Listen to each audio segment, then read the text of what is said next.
સુરતના કાપોદ્રા વિસ્તારમાં આવેલ ભારતનગર ખાતે વહેલી સવારે ભીષણ આગ લાગવાનો બનાવ બન્યો હતો। પ્લોટ નંબર 46 અને 47માં અચાનક આગ ફાટી નીકળતા અફરાતફરી મચી ગઈ હતી। આ દુર્ઘટનામાં એલપીજી સિલિન્ડરમાં ભીષણ વિસ્ફોટ થતા 2 વ્યક્તિઓના મોત થયા હતા, જ્યારે અન્ય 9 ઘાયલ થયા છે। ફાયર વિભાગના જણાવ્યા અનુસાર સવારે લગભગ 5 વાગે ફાયર કંટ્રોલ રૂમની ભાવનગર ખાતે આવેલ G+3 મકાનમાં આગ લાગી હોવાની જાણ કરવામાં આવી। બનાવની જાણ થતાં જ તાત્કાલિક ફાયર વિભાગની 4 ગાડીઓ ઘટના સ્થળે રવાના કરવામાં આવી હતી। ફાયર વિભાગની ટીમ ઘટના સ્થળે પહોંચે એ પહેલા જ ઇમારતમાં રાખવામાં આવેલા એલપીજી સિલિન્ડરમાં ભીષણ વિસ્ફોટ થયો, જેના કારણે આગે વિકરાળ સ્વરૂપ ધારણ કર્યું। ફાયર કર્મચારીઓએ આગને કાબુ મેળવવા માટે હાઇડ્રોલિક પ્લેટફોર્મની મદદ લઈ ત્રીજા માળે બનાવવામાં આવેલ પતરાના શેડને તોડી અંદર પ્રવેશ કર્યો હતો।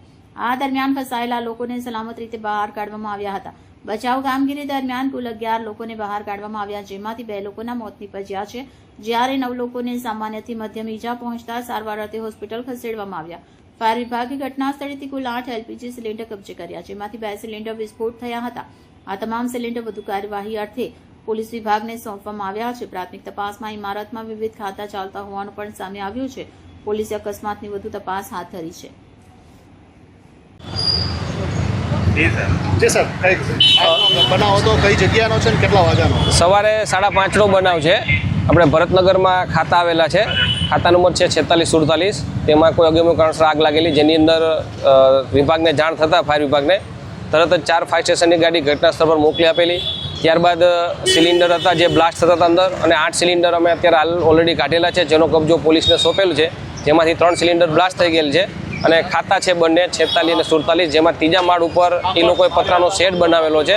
જે પતરાનો શેડ હાઇડ્રોલિક પ્લેટફોર્મથી અને ફાયર ટીમ દ્વારા એ પતરાનો શેડ કાપી અને પતરા તોડીને અને અમારી રેસ્ક્યુ કામગીરી કરેલ છે, જેમાં ટોટલ 11 પર્સન ઇન્જર્ડ થયેલા હતા। એમાંથી 2 પર્સન જે છે એ એક્સપાયર થઈ ગયેલ છે, અને બાકી જે 9 જણા છે અત્યારે સ્વિમેર ખાતે નાની મોટી ઈજા અને જે હોય એના હિસાબે અહીંયા લઈ ગયેલ છે। સાહેબ, આગમાં કોઈ કારણ જાણવા મળેલ નથી, પણ આગ ઓલાવતા દરમિયાન અમારે એક ફાયર માર્શલ છે જેને નોર્મલ ઈજા થયેલ છે, હાથમાં લાગેલ છે, તો એને પણ અમે સ્વિમેર રવાના કરેલ છે। અને ઘટનાની અને ફાયર કોલની ગંભીરતાને જઈ ફાયર ખાતાના અમારા વડાશ્રી, ચીફ ફાયર ઓફિસર શ્રી સહિતની પૂરો ટીમ જે ઘટના સ્થળ પર હાજર હતી અને અત્યારે અંડર કંટ્રોલ છે। અને જે પણ બ્લાસ્ટ થયેલા સિલિન્ડર છે એલપીજીના, એ અમે પોલીસને હેન્ડઓવર કરેલ છે તપાસ માટે।